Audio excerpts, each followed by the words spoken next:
یاسین کے بارے میں دو قول ہیں. کچھ علماء کا کہنا ہے کہ یہ نبی علیہ السلام کا نام ہے، اس طرح طٰہٰ، سورہ طٰہٰ.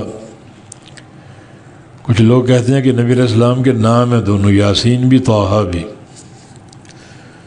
مگر یہ قول مرجوح ہے.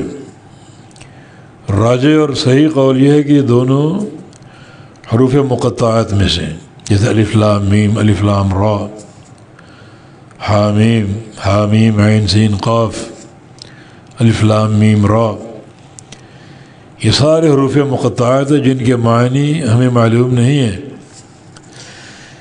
اس طرح یاسین اور طٰہٰ بھی حروف مقطعات میں سے ہیں جن کے معنی ہم نہیں جانتے. اللہ اعلم بمرادہ من ذالک، ان حروف سے اللہ تعالیٰ کی کیا مراد ہے اللہ ہی جانتا ہے، ہمیں اس کا علم نہیں.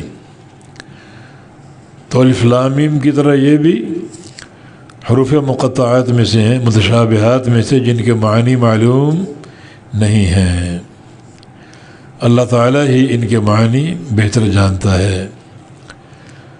اللہ تعالیٰ نے ان کے معنی اور ان کی مراد کسی کو بتائی نہیں ہے، اس لیے اس کی مراد ظاہر کرنے کے لیے ہم مختلف باتیں کہیں یا اپنی عقل سے کام لیں، یہ قرین قیاس نہیں، بہتر نہیں ہے.